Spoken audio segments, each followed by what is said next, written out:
पहला पॉइंट ये है कि जिस डायरेक्शन में positive positive positive charge generally क्या होते हैं, अल्फा पार्टिकल्स या फिर प्रोटॉन्स।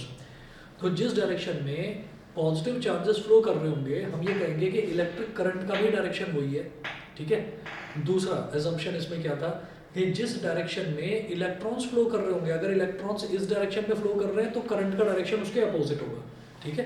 अगर प्रोटॉन्स इस डायरेक्शन में फ्लो कर रहे होंगे तो करंट का भी फ्लो इसी डायरेक्शन में होगा। तो पॉजिटिव चार्जेस का फ्लो और करंट का फ्लो दोनों सेम डायरेक्शन में होते हैं। नेगेटिव चार्जेस का फ्लो और करंट का फ्लो ये दोनों अपोजिट होते हैं, ठीक है। और तीसरा हमने ये देखा था कि जो भी डिफ्लेक्शन डिफ्लेक्शन जिस डायरेक्शन में होगी, हम ये कहेंगे फोर्स उसी डायरेक्शन में लग रही है। जिस डायरेक्शन में डिफ्लेक्शन होगी फोर्स उसी डायरेक्शन में लग रही है। तो कल लास्ट की क्लास में मैंने आपको ये लास्ट में ये 3 पॉइंट्स बताए थे। अब इस पर न्यूमेरिकल्स किस तरीके से बनते हैं वो देखिएगा। अगर आपको ये 3 पॉइंट्स इंपॉर्टेंट जो मैंने अभी बोले, अगर ये 3 पॉइंट्स आप याद रखेंगे तो क्वेश्चन देखने में थोड़ा सा बड़ा लगेगा लेकिन बहुत आसान क्वेश्चन होगा। देखिए मैं आपको क्वेश्चंस नोट करवाता हूँ इसमें, एग्जाम में किस तरह का क्वेश्चन आता है। 2 क्वेश्चंस मैं अभी करवा रहा हूँ, दोनों ही एनसीईआरटी के हैं और दोनों सीबीएसई में भी आ चुके हैं। क्वेश्चन नंबर 1 नोट करें।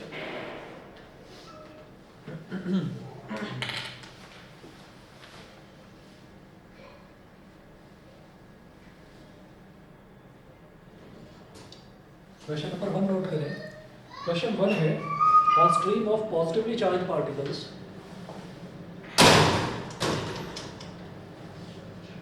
a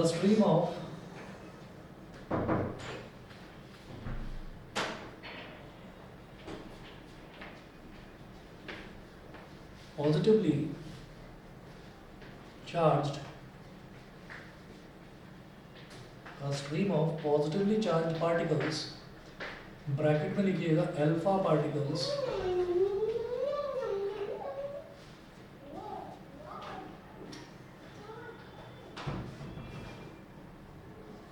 a stream of positively charged particles, bracket में लिखिएगा alpha particles, moving towards west is deflected, moving towards west is deflected, moving towards west is deflected towards north by a magnetic field, is deflected towards north by a magnetic field, by a magnetic field, full stop. The direction of magnetic field is, full stop, the direction of magnetic field, the direction of magnetic field is, 4 इसमें options दे रखे हैं। Option A है towards south,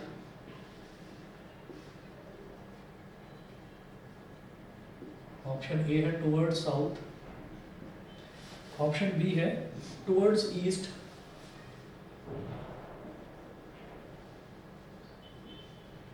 towards east,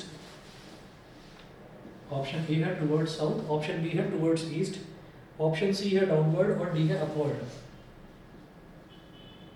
सी है downward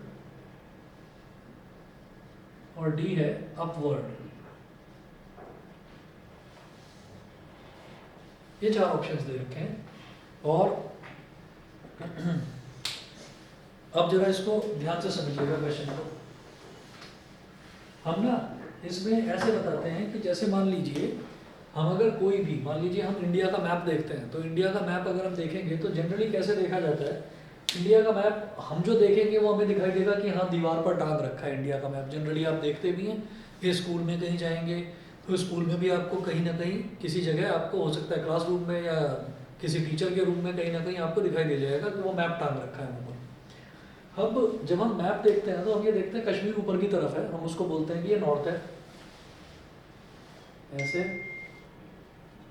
ये north है, नीचे वो तमिलनाडु केरला तो ये साउथ हो गया, इस तरफ ये ईस्ट हो गया जहाँ पर बिहार वगैरह है, और इस तरफ वेस्ट हो गया जहाँ पर गुजरात महाराष्ट्र वगैरह ये सब है, ठीक है। तो अब इसमें जब भी कभी हम मैप देखते हैं तो मैप दीवार पर ऐसे टंगा हुआ है, सोचिएगा कि मैप ऐसे दीवार पर टंगा हुआ है, लेकिन मैप को स्टडी करने के लिए हमेशा हम टेबल पर रखकर और फिर स्टडी करते हैं। तो मैप को हमने दीवार पर से उतारा और ऐसे करके टेबल पर रख दिया, ठीक है। तो जब हम टेबल पर रखते हैं तो फिर नॉर्थ कहाँ पर हो गया, नॉर्थ हो गया बेटा अंदर की तरफ, और साउथ हो गया बाहर की तरफ, ठीक है। लेकिन जब आपने ऐसे मैप इस पर टंगा हुआ है दीवार पर और आपने इसको मैप को ऐसे रख दिया, तो नॉर्थ अंदर की तरफ हो गया, साउथ बाहर की तरफ हो गया, ईस्ट राइट में और वेस्ट लेफ्ट में ही रहेगा, ईस्ट की और वेस्ट की डायरेक्शन चेंज नहीं होगी। तो इसी वजह से कुछ अच्छी बुक्स में नॉर्थ ईस्ट वेस्ट साउथ किस तरह से दे रखे होते हैं, नॉर्थ ईस्ट वेस्ट साउथ ऐसे ना देकर ये ऐसे देते हैं, ये टेढ़ी लाइन बनाते हैं यहाँ पर नॉर्थ की और साउथ की। तो आप एकदम से दिमाग में ये कंफ्यूजन डेवलप कर लेते हैं कि अरे ये पता नहीं कैसे इन्होंने दे रखा है, जबकि हम तो ये जानते हैं कि हमने तो नक्शा टंगा हुआ देखा है अपने स्कूल में, वहाँ पर दिखाते हैं कि कश्मीर ऊपर है और केरला ये तमिलनाडु ये सब नीचे है, ये साउथ है और वो ऊपर वाला नॉर्थ है। तो इसमें क्या होता है कि वो दीवार पर टंगा हुआ है, लेकिन उसको जब देखते हैं तो वो ऐसे होता है। तो ये टेढ़ी लाइन दिखाने का मतलब क्या है कि नॉर्थ इज अंदर की तरफ और साउथ इज बाहर की तरफ, north is inward and south is outward, ठीक है। तो ये नॉर्थ ईस्ट वेस्ट साउथ याद रहेगा, ठीक है। नॉर्थ ईस्ट वेस्ट साउथ में नॉर्थ और साउथ ऊपर और नीचे की तरफ नहीं होता, नॉर्थ होता है इनवर्ड और साउथ होता है आउटवर्ड। अब जरा देखिए, a stream of positively charge particles called alpha particle moving towards waste. एक पॉजिटिवली चार्ज पार्टिकल्स जो है वो अल्फा पार्टिकल्स होते हैं, ठीक है। अल्फा पार्टिकल्स ही आएगा ज़्यादातर, प्रोटॉन्स नहीं आएगा, क्योंकि प्रोटॉन्स के लिए ना न्यूक्लियर एक्सप्लोजन करना पड़ता है, न्यूक्लियस को फोड़ के उसके अंदर से प्रोटॉन निकालना वो मुश्किल काम है। वो रशिया में उधर यूक्रेन वगैरह में वहाँ पर हो रहा है ये काम, यहाँ पर नहीं। तो वो आपको प्रोटॉन ना देकर वो अल्फा पार्टिकल देंगे। तो अल्फा पार्टिकल किस डायरेक्शन में मूव कर रहे हैं, अल्फा पार्टिकल वेस्ट की डायरेक्शन में मूव कर रहे हैं, इसका मतलब हमारा करंट का डायरेक्शन वेस्ट हो गया। तो मैं अपने इसको लेफ्ट हैंड को इस तरह से स्ट्रेच करके, और जो ये मेरी फिंगर है सेंट्रल फिंगर, इस सेंट्रल फिंगर को ऐसे कर लूँगा, क्यों, क्योंकि ये डायरेक्शन कौन सा है, लेफ्ट वाला डायरेक्शन कौन सा है, वेस्ट। तो मैं इसको ऐसे स्ट्रेच कर लूँगा, ठीक है। लेकिन अभी तो मुझे सिर्फ और सिर्फ क्या पता चला है, करंट पता चला है। तो positively charge alpha particles west की तरफ जा रहे हैं, इसका मतलब बेटा करंट का डायरेक्शन भी वेस्ट हो गया। तो करंट का डायरेक्शन क्या हो गया, वेस्ट, क्योंकि पॉजिटिवली चार्ज पार्टिकल्स का जो डायरेक्शन होता है करंट का भी डायरेक्शन वही होता है। नेगेटिवली चार्ज पार्टिकल्स का जो डायरेक्शन होता है करंट का डायरेक्शन उसका अपोजिट होता है। सोचो, ये अगर हमको दे रखा होता है कि नेगेटिवली चार्ज इलेक्ट्रॉन्स हैं या नेगेटिवली चार्ज पार्टिकल्स हैं, वो वेस्ट की तरफ ट्रैवल कर रहे हैं, तो इलेक्ट्रॉन का, तो इलेक्ट्रिक करंट का डायरेक्शन होता है ईस्ट की तरफ, उसका अपोजिट, वेस्ट का अपोजिट। अगला देखिए, is deflected towards north bye a magnetic field. Deflected towards north, तो डिफ्लेक्शन किस तरफ हो रहा है, नॉर्थ की तरफ। इसका मतलब फोर्स कहाँ पर लग रही है, नॉर्थ की तरफ। जहाँ डिफ्लेक्शन होता है फोर्स की डायरेक्शन वही होती है। हमने 3 पॉइंट देखे, जहाँ पॉजिटिव चार्ज पार्टिकल्स का डायरेक्शन होगा वही करंट की डायरेक्शन होगी, जो नेगेटिव चार्ज पार्टिकल्स का डायरेक्शन होगा उसके अपोजिट डायरेक्शन करंट की होगी, और जिस डायरेक्शन में डिफ्लेक्शन होगा फोर्स की डायरेक्शन वही होगी। तो ये 3 ही तो पॉइंट्स देखे। तो it is deflected towards north, तो नॉर्थ की तरफ डिफ्लेक्शन हो रहा है, इसका मतलब बेटा फोर्स की डायरेक्शन क्या हो गई, नॉर्थ, नॉर्थ, हाँ इनवर्ड्स, ठीक है। तो नॉर्थ हो गया हमारा कहाँ, अंदर की तरफ। तो अब मुझे फिंगर कुछ इस तरह से स्ट्रेच, ये तो ऐसे तो परमानेंटली कर लेनी है स्ट्रेच, ठीक। ऐसे स्ट्रेच करने के बाद में इसमें कुछ ऊपर नीचे ऐसे मत कर देना कि मैं इसको ऊपर कर दूं और इसको नीचे, नहीं। इंडेक्स फिंगर सीधी रहनी चाहिए, सेंट्रल फिंगर नीचे की तरफ और थंब ऐसे। ऐसे स्ट्रेच करने के बाद आप इसको ऐसे एडजस्ट करोगे कि हमारा फोर्स जो है वो नॉर्थ, फोर्स यानी कि थंब, थंब अंदर की तरफ होना चाहिए, नॉर्थ मतलब इनवर्ड। तो थंब को ऐसे कर लो, हाथ को ऐसे घुमा लो, तो थंब आपका अंदर की तरफ हो गया। और जो करंट है, करंट वेस्ट की डायरेक्शन में, करंट है सेंट्रल फिंगर, तो थंब को अंदर रखते हुए हाथ को ऐसे कर लो। तो अब आप ये देखेंगे कि थंब हमारा अंदर की तरफ और ये सेंट्रल फिंगर इस तरफ, यानी कि वेस्ट की डायरेक्शन में। सेंट्रल फिंगर मतलब करंट वेस्ट की डायरेक्शन में, और थंब ये मैं पीछे से हिला रहा हूँ, देख लीजिए। तो थंब कहाँ, अंदर की तरफ। तो इंडेक्स फिंगर कहाँ पॉइंट कर रही है, ऊपर की तरफ, अपवर्ड्स। इसका मतलब हमारा मैग्नेटिक फील्ड का डायरेक्शन क्या हो गया, direction of magnetic field is upward. Option D correct है। बताइए समझ में आ गया कि नहीं? भाई ऑनलाइन वाले बच्चे बताएं क्लियर है कि नहीं? Yes sir. ठीक है, तो ये हमारा हुआ क्वेश्चन नंबर 1। अब बिल्कुल इसी के जैसा एक क्वेश्चन और देखेंगे, ठीक है? बस 1 मिनट वेट करिए, मैं 1 मिनट में आ रहा हूँ, अभी बताता हूँ अगला क्वेश्चन।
चलिए जी, इसी के जैसा एक क्वेश्चन और देखेंगे।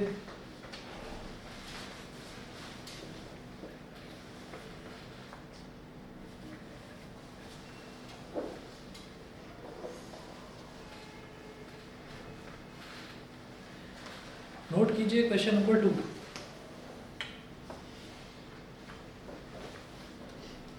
Question number 2, think you are sitting in a chamber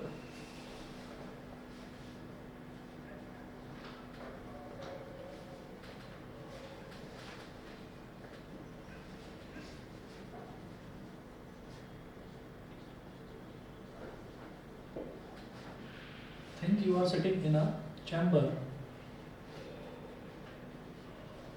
think you are sitting in a chamber with your back to one wall, with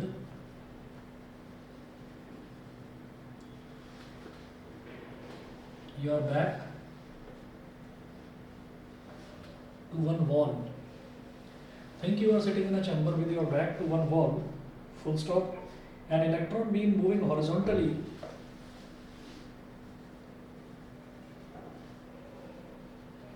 an electron beam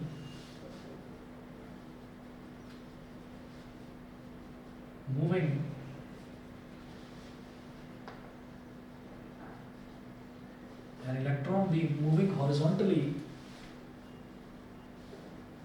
from back wall towards the front wall, moving horizontally from back wall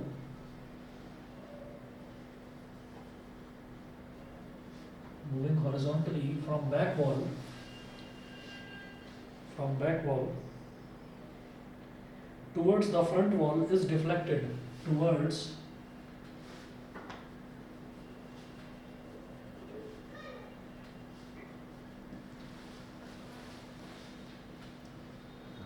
from back wall towards the front wall is deflected by a strong magnetic field, is deflected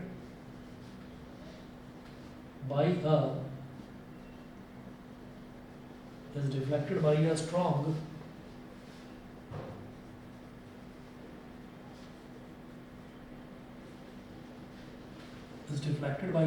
magnetic field to your right side.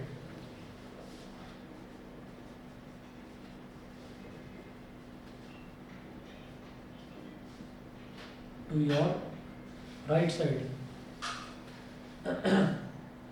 Full stop. What is the direction of magnetic field? To your right side. What is the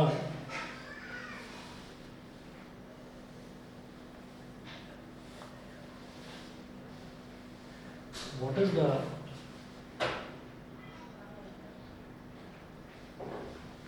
direction of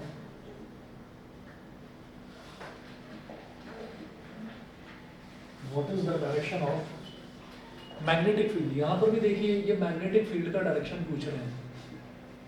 इस जिस तरह के ये questions आते हैं, इन questions में आप ये देख लीजिए, इनमें सॉल्व वगैरह कुछ नहीं करना है, सोचना है बस थोड़ा सा, और फिंगर्स को अरेंज करके देखना है। फिंगर्स को रखना फिक्स है एक ही पोजीशन में, बस आप पूरे हाथ को घुमाएंगे, जहाँ पर भी घुमाएंगे फिंगर्स को मत मोड़ना। फिंगर्स ऐसी रहेंगी, हाथ को ऐसे ऐसे ऐसे ऐसे वो आप कर सकते हैं, फिंगर्स ऐसी रहेंगी, फिंगर्स को यूज नहीं करना है, ठीक है। तो अब जरा देखिएगा, think you are sitting in a chamber with your back to one wall. तो हम ये सोचते हैं कि हम एक चैम्बर का मतलब क्या है, हम एक रूम में बैठे हुए हैं with your back to one wall. तो हमारी जो कमर है, हमारी जो पीठ है, वो इस दीवार की तरफ है, ठीक है। तो think you are sitting in a chamber with your back to one wall and electron beam moving horizontally from backward towards the front.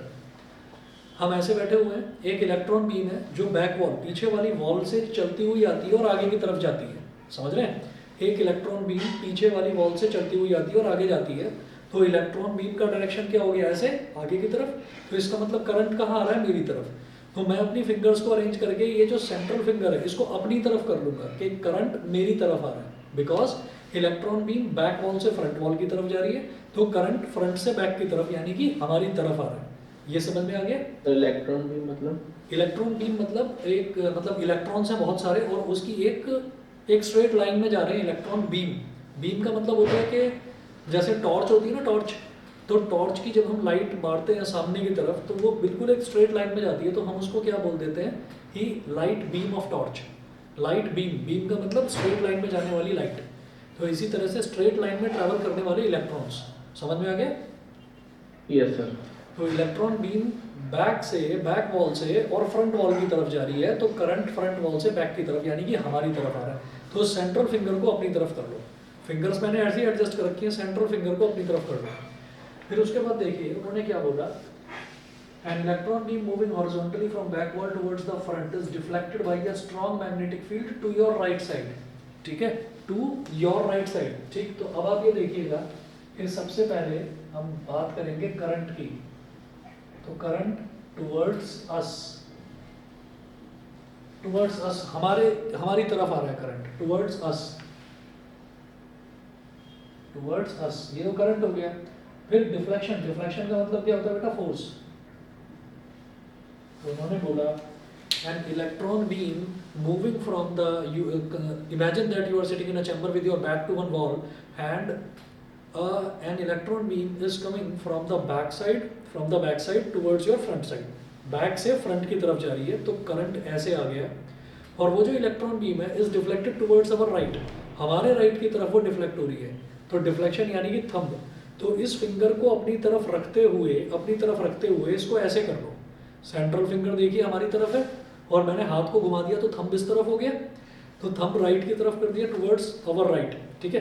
तो ये इसका मतलब क्या है कि इंडेक्स फिंगर नीचे की तरफ, तो मैग्नेटिक फील्ड क्या हो गया, डाउनवर्ड्स। तो फोर्स क्या है, towards our right,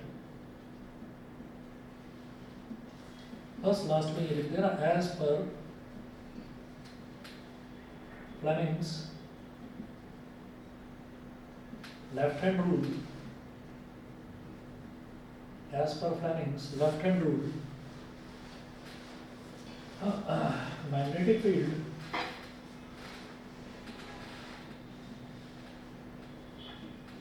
is downwards.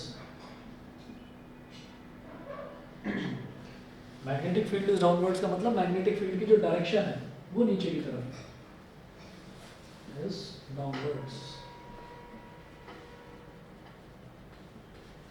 ठीक है। समझ गए बेटा, बताइए ऑनलाइन वाले बच्चे भी बता दें, सभी क्लियर है कि नहीं? Yes sir. ठीक है, चलिए जी ठीक है। उसके बाद नेक्स्ट जो हमारा टॉपिक है वो है इलेक्ट्रिक मोटर।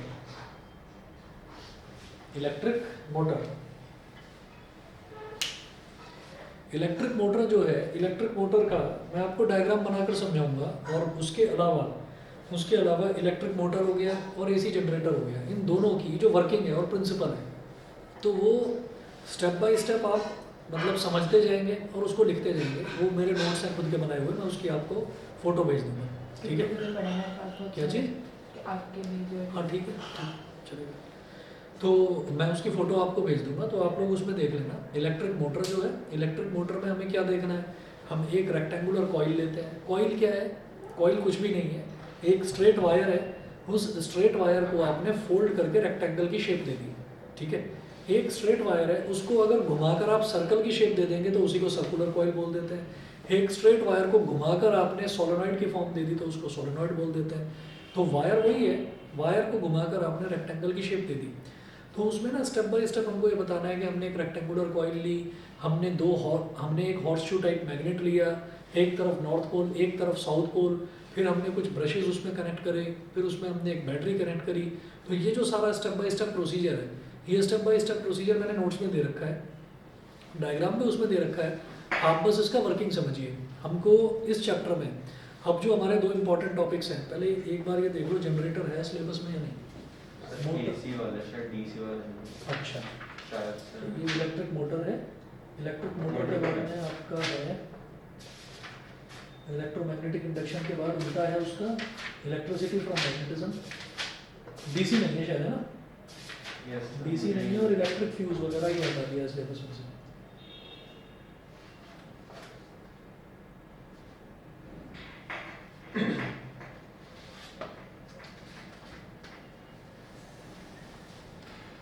अभी बताता हूँ देखकर।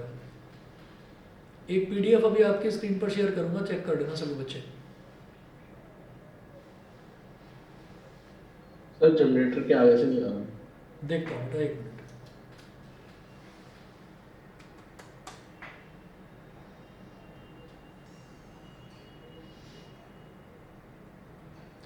वो जनरेटर जो है ना, जनरेटर दो टाइप के हैं, एसी और डीसी। मैं एक बार वेरीफाई कर लेता हूँ बस। मुझे भी ऐसा ध्यान है दोनों में से एक जनरेटर हटा दिया है शायद। डीसी वाला डीसी हटाया, एसी हटाया? शायद। चलो देखता हूँ। Term 2 carbon and it's compounds, periodic classification,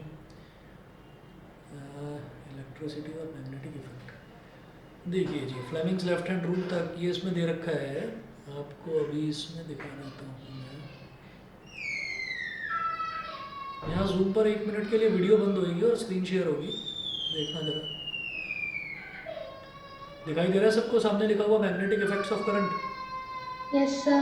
magnetic effects of current में सबसे पहले देखिए, एक तो मैग्नेटिक फील्ड है, फील्ड लाइंस है। Field due to a current carrying conductor, field due to a current carrying coil और solenoid, force on a current carrying conductor, Fleming's left hand rule. यहाँ तक हमने करा है, फ्लेमिंग्स लेफ्ट हैंड रूल तक। उसके बाद अगला इलेक्ट्रिक मोटर, ये करना है। इलेक्ट्रोमैग्नेटिक इंडक्शन कर लिया हमने।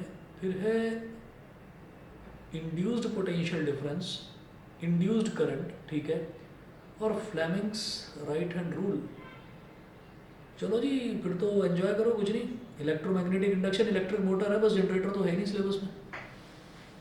ये मैं लेटेस्ट आपको सिलेबस दिखा रहा हूँ, तो इसमें ना एसी है ना डीसी है, कोई जनरेटर करना ही नहीं है, केवल और केवल इलेक्ट्रिक मोटर करना है। इलेक्ट्रिक मोटर है, इलेक्ट्रिक मोटर के बाद में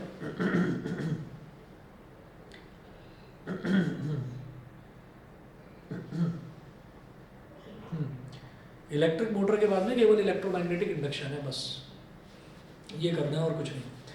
तो अगर आप कहेंगे तो जनरेटर भी वैसे कोई ज़्यादा मुश्किल नहीं है, पर सिलेबस में नहीं है मेरे हिसाब से, तो छोड़ दो उसको, कोई ऐसी जरूरत नहीं। ठीक, चलिए जी, तो अगला टॉपिक देखते हैं, इलेक्ट्रिक मोटर।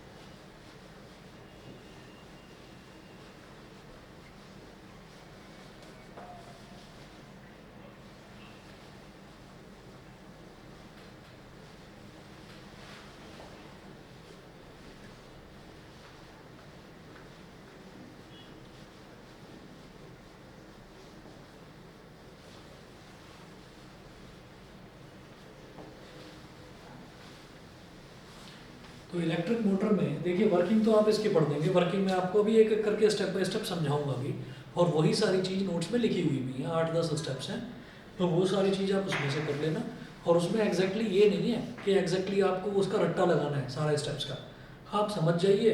समझने के बाद आप ये देख लीजिएगा कि पहले स्टेप में किसके बारे में बताया है, कॉइल के बारे में, दूसरे में ब्रशेस के बारे में, तीसरे में बुशेस के बारे में, चौथे में रिंग्स के बारे में। तो वो सारी चीज़ें जो हैं आप अपने हिसाब से लिख सकते हैं वहाँ पर, बस गलत ना हो, ठीक है। तो रटना नहीं है उन सब चीज़ों को। अब मैं इसका डायग्राम बनाता हूँ, तो डायग्राम तो आप भी मेरे साथ बना लेना, पहले मैं बना देता हूँ उसके बाद आप बना लीजिएगा। देखिए नेक्स्ट आप अपना टॉपिक लिखेंगे इलेक्ट्रिक मोटर।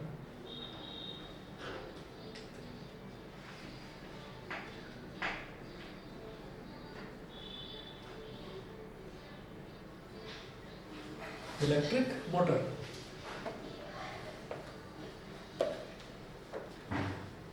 इलेक्ट्रिक मोटर देखिए ऐसा होता है कि जब भी कभी हम ये कह देते हैं कि कोई, पहले आप देख लीजिए, पहले आप डायग्राम जो मैं बना रहा हूँ वो देख लेना, डायग्राम बनाने की प्रैक्टिस कर लेना कम से कम 3-4 बार, ठीक है।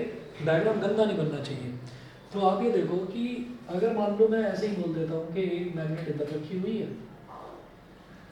और एक मैग्नेट इधर रखी हुई है, 2 मैग्नेट्स हैं, तो मान लो इधर इसका नॉर्थ पोल है तो इस तरफ साउथ पोल होगा, मान लो इधर इसका साउथ पोल है तो इस तरफ इसका नॉर्थ पोल होगा। तो ये तो दोनों नॉर्मल बार मैग्नेट्स हो गई। एक होती है बेटा horse shoe type magnet, horse shoe type magnet जो है वो क्या होती है कि उसका जो ये वाला एंड है ना, ये स्ट्रेट ना होकर ये कर्व्ड होता है, ठीक है। तो हॉर्स शू टाइप मैग्नेट काफ़ी चौड़ी मैग्नेट हमने ली, कुछ इस तरीके की, देखिएगा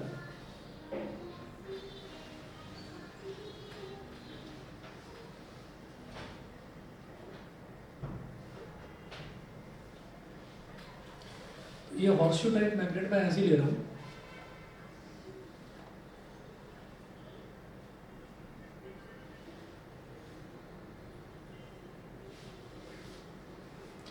यहाँ इसको टेढ़ा मेढ़ा बनाने का हमारा पर्पस सिर्फ इतना है कि इधर से ये मैग्नेट कितनी भी बड़ी हो सकती है, it depends on the requirement कि मैं जो मोटर है मैं कितनी स्ट्रेंथ वाली मोटर बनाना चाहता हूँ।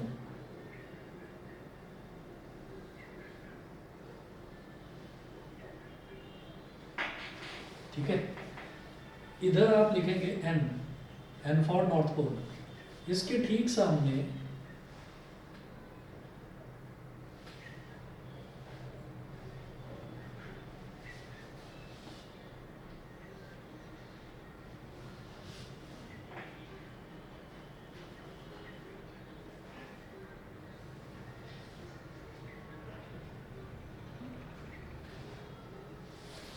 इसके ठीक सामने आप बिल्कुल ऐसा सोचेंगे कि एक टुकड़ा आपने मैग्नेट का इधर रख दिया, एक टुकड़ा आपने मैग्नेट का इधर रख दिया, लेकिन इधर वाली जो मैग्नेट है उसको कुछ इस तरह से सेट करना है कि उसका साउथ पोल हो और इसका नॉर्थ पोल हो। इससे होगा क्या, इससे हमें मैग्नेटिक फील्ड का डायरेक्शन पता चल जाएगा। मैग्नेटिक फील्ड का direction is always north to south. फिर बीच में आपने क्या करना है, बीच में आप इसमें एक वायर ले लोगे, एक वायर ले लिया, लंबा सा वायर है, उस लंबे से वायर को आपने ऐसे ऐसे और ऐसे कर दिया तो वो रेक्टेंगुलर कॉइल बन जाती है।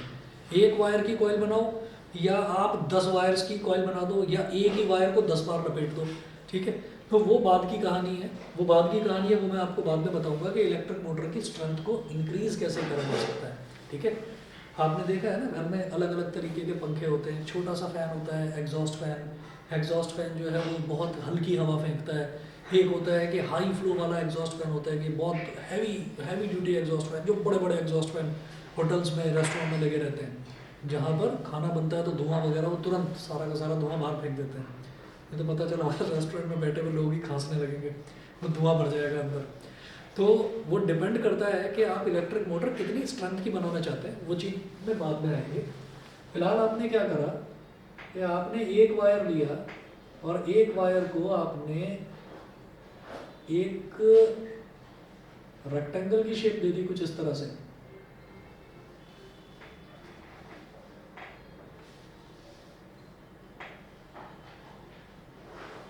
वायर को आपने ऐसे रेक्टेंगल की शेप दे दी,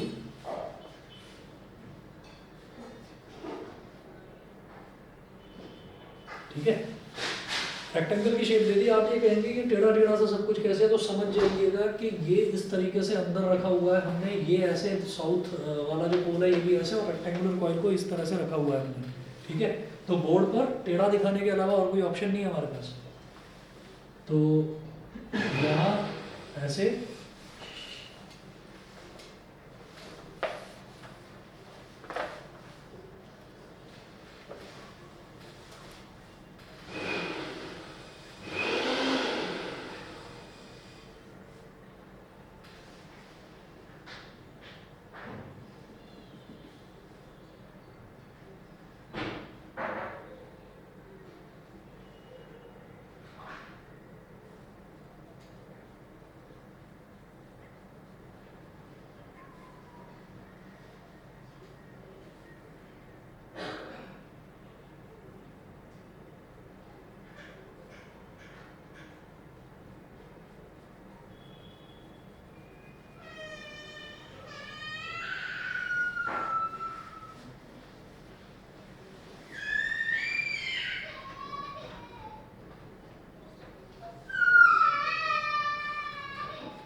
तो जी ये पूरा डायग्राम है आपका इलेक्ट्रिक मोटर का।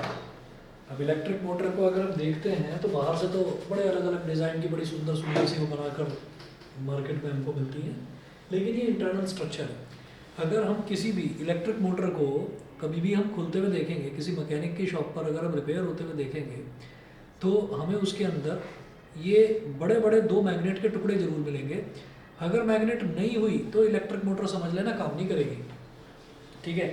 अब जरा देखिएगा यहाँ पर, देखो ऐसा होता है, पहले चीज़ को समझ लेना और फिर वर्किंग इसकी बेहद आसान है। आप एक बार प्रोसेस समझ गए तो समझ में आ जाएगा। मान लो हमने क्या करा कि कोई भी एक चीज़ हमने मान लो फैन ही है या कोई ऐसी चीज़ है कि जो किसी एक एक्सेस ऑफ रोटेशन के चारों तरफ घूम सकती है, तो मैंने उसमें थोड़ी सी ताकत लगा दी घुमाने के लिए उसको, ठीक है। तो जैसे हम उसको घुमाएंगे तो ऐसा थोड़ी है कि वो इंस्टेंटली रुक जाएगी, थोड़ा बहुत हमने फोर्स लगाया, मामूली सा फोर्स लगाया, तो हमारा फोर्स हटाने के बाद भी वो थोड़ा सा और भी थोड़ी देर तक घूमेगी। मैं किसी लट्टू की भी बात करूँ तो लट्टू को जरा सा मैं ऐसे घुमाता हूँ, तो जब मैंने फोर्स लगाई तब तो वो घूमेगा, लेकिन थोड़ी और देर तक वो घूमता रहेगा। उस प्रॉपर्टी को क्या बोलते हैं? इनर्शिया। उस प्रॉपर्टी को इनर्शिया बोलते हैं कि उसको हमने फोर्स लगाई है, रोटेशनल फोर्स जिसको टॉर्क बोलते हैं, तो हमने वो उस पर लगाई है, तो उसकी वजह से वो जरा सी देर तक घूमता रहेगा। तो जरा देखना, अब हमने क्या करा, हमने यहाँ पर बैटरी कनेक्ट कर रखी है, और ये जो ब्रश है ना, ब्रश का मतलब वो नहीं है, वो टूथ ब्रश नहीं है। ये ब्रश का मतलब क्या है कि ये क्या आपको समझाऊँ मैं, साइकिल चलाते हैं ना आप लोग, साइकिल, तो साइकिल में शू ब्रेक्स होते हैं, शू ब्रेक्स। तो शू ब्रेक्स किसके बने होते हैं? जनरली रबर के होते हैं, ठीक है, जनरली वो रबर के होते हैं। तो शू ब्रेक्स का क्या काम होता है कि आप हैंडल से आप ऐसे पकड़ कर चला रहे हैं, आप ऐसे उसको प्रेस करेंगे, उसका ब्रेक का लीवर आप खींचेंगे तो वो वायर से कनेक्टेड होता है। तो वायर क्या करता है, वो शू ब्रेक्स को चलते हुए टायर पर ऐसे टच कर देता है। खुद सोचो, आपको ब्रेक लगाने की कोई आवाज़ तो आती नहीं होगी, कोई आवाज़ आती है क्या? नहीं आती। तो ब्रेक लग जाते हैं, साइकिल रुक जाती है। खुद सोचिए कि अगर वो जो ब्रेक्स हैं, अगर वो ब्रेक्स लोहे के ही बने हुए हों, अगर वो जो शू पैड होते हैं उसके जो ब्रेक शू होते हैं, अगर वो लोहे के बने हुए हों तो कितनी इरिटेटिंग आवाज़ कानों में आएगी, और जब लोहे से लोहा टकराएगा तो चिंगारियाँ उठ जाएंगी, चिंगारियाँ बन जाएंगी, एकदम स्पार्किंग होगी। तो इस वजह से इस चीज़ का ध्यान में रखते हुए यहाँ पर कार्बन ब्रश लगाया गया है, क्योंकि ये जो कॉइल है ना, ये कॉइल अभी इस तरीके से एंटी क्लॉकवाइज घूमेगी, और कैसे घूमेगी वो मैं आपको समझाऊंगा। तो जब वो घूमेगी तो उधर वो यहाँ पर कार्बन का ब्रश, कार्बन क्यों लिया? क्योंकि carbon is a good conductor of electricity, ठीक है। तो इधर भी कार्बन लिया और इधर भी, ये P और Q ये कार्बन के ब्रशेज हैं जो लगातार इसके साथ में टच हैं। जब ये घूमेगी तो कार्बन के ब्रश पर ये स्ट्राइक करके रगड़ रगड़ कर घूमती रहेगी। तो अब आप ये देखिएगा, अच्छा इसको क्या बोलते हैं? ये जो एक आपको एक कर्व्ड ऐसे एक छल्ला इस तरफ और एक छल्ला इस तरफ दिखाई दे रहा है, इसको बोल देते हैं commutator. It rotates with the coil, ये कॉइल के साथ ही रोटेट करता है। जो ये वायर है, ये वायर हमने किसका लिया है? कॉपर का वायर लिया है। तो अब आप ये देखिएगा कि यहाँ पर ये बैटरी है, और बेटा बैटरी का ये पॉजिटिव टर्मिनल है और ये नेगेटिव टर्मिनल है, ठीक है। तो करंट यहाँ से फ्लो करेगा ऐसे आई, करंट आई बोलते हैं करंट को। तो करंट ऐसे क्या फ्लो करते हुए, फिर ये जो कार्बन ब्रश है, carbon is a good conductor of electricity, यहाँ भी फ्लो करेगा। ये जो कम्यूटेटर है ये भी कॉपर का बना हुआ है, इसके थ्रू भी फ्लो करेगा। तो करंट अल्टीमेटली यहाँ आ गया, यहाँ से आते हुए ये करंट ऐसे चला गया आई में। अब आप ये देखिएगा कि अगर मैं ये जो कॉइल है पूरी, तो कॉइल की मैंने दो साइड्स पकड़ ली, एक तो AB और एक CD, और कॉइल का जो सेंटर है, कॉइल के सेंटर को हमने फिक्स कर दिया। यहाँ पर कोई एक नट लगा दिया जो कि मूवेबल है, जिसके चारों तरफ ये घूम सकता है। जैसे कि हिंज होता है ना, दरवाज़ा जो है, तो दरवाजे के एक साइड ही मुझे फोर्स लगानी होती है, पूरे दरवाजे को धक्का नहीं मारते खोलने के लिए, दरवाजे के एक साइड हल्की सी फोर्स लगाते हैं, तो वो हिंज पर फिक्स होता है, तो वहाँ पर वो ऐसे और ऐसे रोटेट होकर खुल जाता है, फिर बंद हो जाता है। ऐसे ही होता है ना दरवाजे का, ऐसे खुल भी जाता है, ऐसे बंद भी हो जाता है। तो इसी तरह से ये वाला जो पॉइंट है, इस वाले पॉइंट को हमने फिक्स कर रखा है, सेंट्रल एक्सिस को पूरी। तो इसका मतलब ये जो है, ये ऐसे ऐसे कॉइल घूम सकती है, लेकिन घूमेगी कैसे? क्या ये बैटरी लगाने से ये घूम जाएगी? बैटरी लगाई है मैंने और इधर मैग्नेट फिक्स कर दी, तो ये घूमेगी कैसे? अब बताता हूँ कैसे घूमेगी, ध्यान दीजिएगा। हमने कहा कि करंट ऐसे गया, मैग्नेटिक फील्ड में पहले ही क्लियर कर चुका हूँ बेटा, मैग्नेटिक फील्ड की डायरेक्शन ये है, मैग्नेटिक फील्ड की डायरेक्शन ऐसे होगी नॉर्थ से साउथ की तरफ। तो अगर मैं किसी भी इंस्टेंस पर देखूंगा तो मेरे मैग्नेटिक फील्ड की डायरेक्शन होगी नॉर्थ से साउथ। मैग्नेटिक फील्ड क्या है? Index finger. तो इंडेक्स फिंगर ये हमारा नॉर्थ से साउथ, यानी कि मैग्नेटिक फील्ड तो बेटा ऐसे जा रहा है, और जो ये करंट है सेंट्रल फिंगर, ये करंट जा रहा है अंदर की तरफ, ठीक है। तो करंट को सेंट्रल फिंगर को अंदर की तरफ फिट करते हुए, सेट करते हुए, इंडेक्स फिंगर को इस तरफ सेट करते हुए थंब कहाँ इंडिकेट कर रहा है? नीचे की तरफ। इसका मतलब ये जो A B C D coil का ए बी वाला पोर्शन है, इसमें करंट इस तरफ जा रही है, तो बेटा फोर्स कहाँ लगेगी? नीचे की तरफ। फोर्स लगेगी नीचे की तरफ। ये समझ में आ गया सबको कि नहीं? मेरी बात बताइए पहले। Yes, sir. ये सबको क्लियर है कि करंट जो है, करंट है अंदर की तरफ। फिंगर्स को मैंने ऐसे स्ट्रेच कर लिया as per Fleming's left hand rule. तो अब ये जो सेंट्रल फिंगर है, सेंट्रल फिंगर को करो अंदर की तरफ फिक्स, क्योंकि ये जो कॉइल है ये ऐसे टेढ़ी नहीं रखी हुई है, इस तरह से रखी हुई है। ठीक है, मैं इस तरह से डायग्राम बनाकर नहीं दिखा सकता, इसलिए ऐसे दिखाया। तो सेंट्रल फिंगर को आपने अंदर की तरफ इशारा करा कि ये अंदर की तरफ करंट जा रहा है। ठीक है, और इंडेक्स फिंगर यानी कि मैग्नेटिक फील्ड नॉर्थ से साउथ इस डायरेक्शन में, ये रहा मैग्नेटिक फील्ड का डायरेक्शन, ये इस तरफ, नॉर्थ इधर है, साउथ इधर है। तो थंब कहाँ इंडिकेट कर रहा है? नीचे की तरफ। तो नीचे की तरफ। अच्छा, वायर तो एक ही है, तो करंट ऐसे गया, ऐसे गया, और फिर करंट घूम फिर कर ऐसे आ गया। ठीक है, तो जब इसमें पार्ट सीडी वाला जो हिस्सा है कॉइल का, यहाँ पर अगर मैं करंट की बात करूंगा तो फिर फिंगर्स को स्ट्रेच करिए। अब मुझे क्या करना है बेटा? अब मैग्नेटिक फील्ड तो इंडेक्स फिंगर है, लेकिन करंट अब बाहर की तरफ आ रहा है, तो करंट का आपने बाहर की तरफ करा, इंडेक्स फिंगर इस तरफ, तो थंब कहाँ पॉइंट कर रहा है? ऊपर की तरफ। तो अब आप ये देखिएगा कि इस वाले वायर में फोर्स ऊपर की तरफ एक्ट करेगी। तो अब आप अगर इस तरह से सोचें, रेक्टेंगुलर कॉइल है, तो रेक्टेंगुलर कॉइल का मतलब क्या है कि अगर मैं इस बुक की बात करूं, अगर हम इस बुक की बात कर रहे हैं तो ये भी तो रेक्टेंगुलर शेप की बुक है। ठीक, तो ये लेंथ है इसकी और ये ब्रेथ है। दिखाई दे रहा है कि ये वाली लंबाई थोड़ी ज़्यादा है, चौड़ाई थोड़ी कम है। तो आप ये देखिएगा कि अगर मैंने इसको यहाँ सेंटर पर एक हिंज लगा दी कि it is capable of rotating like this, तो इसके एक एंड पर, ये ऐसे रखा हुआ है कॉइल, इसके एक एंड पर फोर्स लग रही है बेटा नीचे की तरफ, और दूसरे एंड पर फोर्स लग रही है ऊपर की तरफ। सेंटर में ये फिक्स कर रखी है, तो एक पर फोर्स नीचे और दूसरे पर फोर्स ऊपर, तो ये ऐसे घूमेगा, ये ऐसे घूमेगा। तो इसको ये ऐसे घूमना, अभी ये घूमा नहीं है, अभी एक झटका लगा है बस ऐसे कि ये एक बार नीचे को हो गया, ये एक बार ऊपर को हो गया। तो अब आप ये देखिएगा कि एक झटका लगा, ये ए भी नीचे की तरफ गया और ये सी डी ऊपर की तरफ गया। तो ये एक जो झटका लगा उसमें क्या हुआ कि ये पलट कर ऐसे हो गया कि जो सी डी फेस है, ये सी डी फेस तो यहाँ आ गया, और ये जो ए बी फेस है, ये ए बी फेस नीचे से यहाँ आ गया। मेरी बात समझ में आ गई भाई? ये ए बी नीचे से गया, तो नीचे से घूमकर जाने का रास्ता कहाँ है इसके पास? ये सेंट्रल जो इसकी एक्सेस है ये फिक्स कर रखी है, तो ये बेटा घूमकर ऐसे आ जाएगा सीडी वाली जगह पर, और सीडी ऐसे घूमकर यहाँ आ जाएगा ए बी वाली जगह पर। मेरी बात क्लियर सभी को? इतना समझ गए? Yes, sir. इतना समझ गए?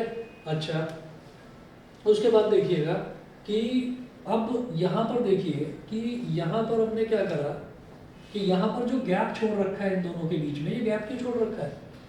ये गैप इस वजह से छोड़ रखा है कि अगर ये कनेक्ट हो गए तो करंट को तो शॉर्टेस्ट पाथ चाहिए, तो करंट क्या करेगा? यहाँ पॉजिटिव से निकलेगा और यहाँ नेगेटिव में आ जाएगा। तो इस वजह से ये गैप छोड़ रखा है बीच में, मतलब इधर एक ऐसे कर्व्ड मैंने कॉपर का वो लगा रखा है कम्यूटेटर। कम्यूटेटर का मतलब anything which is capable of rotating, ठीक है।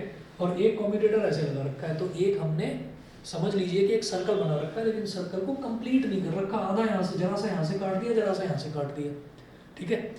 तो अब ये जो सीडी कॉइल है ये यहाँ पर आ गई, तो मैं इसी में मिटाकर दिखा रहा हूँ।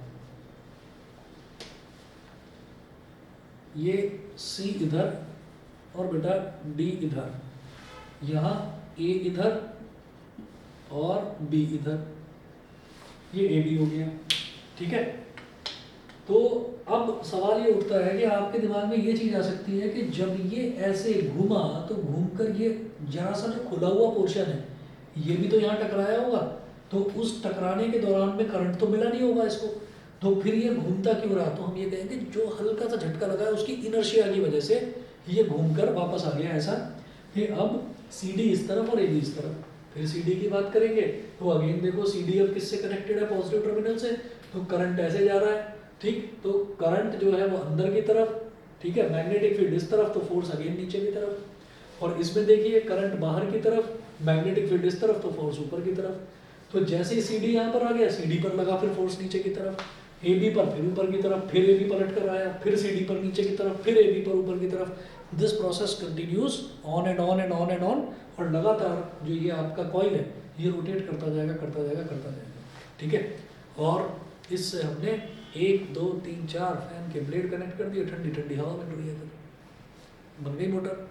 तो आप ये देखिएगा कि कभी भी मैग्नेट के बिना दुनिया में कोई एसी नहीं चल सकता, दुनिया में कोई फैन नहीं चल सकता, दुनिया में कोई इलेक्ट्रॉनिक इक्विपमेंट चल नहीं सकता अगर मैग्नेट गायब कर दिया जाए तो, समझ रहे हैं। क्योंकि ये लैपटॉप भी चल रहा है, अगर टीवी भी चल रहा है तो टीवी के पीछे भी एक फैन लगा रहता है।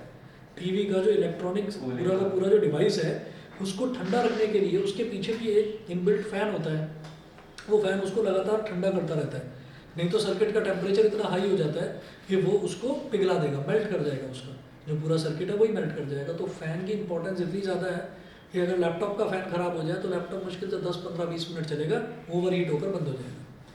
समझ रहे हैं? सभी को क्लियर है बेटा मेरी बात? Yes, sir. ठीक है।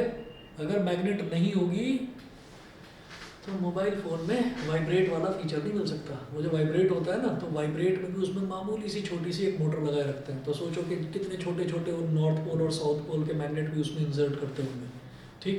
तो ये इसके अंदर सब कुछ फैब्रिकेशन होता है मोबाइल फ़ोन के अंदर। तो जितने भी इलेक्ट्रॉनिक इक्विपमेंट्स हैं उसमें मोटर का यूज़ जरूर है, और इस तरीके से ये मोटर आपकी काम करती है। समझ गए? सभी को क्लियर है? अगर इसी मोटर को ये एंटी क्लॉकवाइज रोटेट कर रही है, अगर आपसे ये कहा जाए कि सेम मोटर को क्लॉकवाइज रोटेट करवाना है तो क्या करेंगे? बैटरी के टर्मिनल बदल दो भाई, नेगेटिव इधर कर दो, पॉजिटिव इधर कर दो, तो करंट का डायरेक्शन उल्टा हो जाएगा। जब करंट का डायरेक्शन उल्टा हो गया यहाँ अंदर की तरफ, तो फिर फोर्स इधर नीचे की तरफ लगेगी, इधर ऊपर की तरफ, अब ये क्लॉकवाइज रोटेट करेगा। कभी घर में कोई नया पंखा आए तो जब इलेक्ट्रीशियन आता है तो इलेक्ट्रीशियन देखता है जनरली फैन जो है, फैन कैसे रोटेट करते हैं, क्लॉकवाइज या एंटी क्लॉकवाइज। सोच कर देखो, आप पंखे के नीचे लेटे हुए हो तो जब फैन को ऑन करते हो तो कैसे चलता है, बताओगे? अरे गोल गोल तो चलेगा। वो जब हम लेटे हुए हैं तो वो ऐसे ऐसे चलेगा या ऐसे ऐसे चलेगा? ऐसे। याद रखना, हमेशा वो एंटी क्लॉकवाइज चलता है। एंटी क्लॉकवाइज, घड़ी के उल्टे डायरेक्शन में चला कर देख लो चाहे इसको, तो वो ऐसे ऐसे चलेगा, ठीक है। और आप ये सोचो कि क्या आप उसको क्लॉकवाइज बना सकते हो? बिल्कुल बना सकते हैं। जो उसका वायर है, वायर को पलट कर, जैसे 2 वायर्स में जुड़ा हुआ है, एक को इधर वाले में जोड़ दो, जो रेड वाले में जुड़ा हुआ हो उसको ब्लैक में जोड़ दो, जो ब्लैक वाले में जुड़ा हो उसको रेड में जोड़ दो। तो आपने क्या करा, आपने बैटरी के टर्मिनल्स बेसिकली इंटरचेंज कर दिए। इंटरचेंज करोगे तो फैन क्लॉकवाइज चलने लगेगा, उल्टा। और जब वो क्लॉकवाइज चलेगा तो फिर वो आपकी हवा नहीं करेगा, फिर वो छत की हवा करेगा। मतलब जो हवा है, फिर वो हवा का डायरेक्शन ऊपर की तरफ हो जाएगा। तो वो उसका जो डायनामिक्स है, उसकी जो डिज़ाइनिंग है, वो इस तरह से करी जाती है कि वो एंटी क्लॉकवाइज चलेगा, वो तभी नीचे की तरफ हवा आएगी उसकी, नहीं तो नहीं आएगी।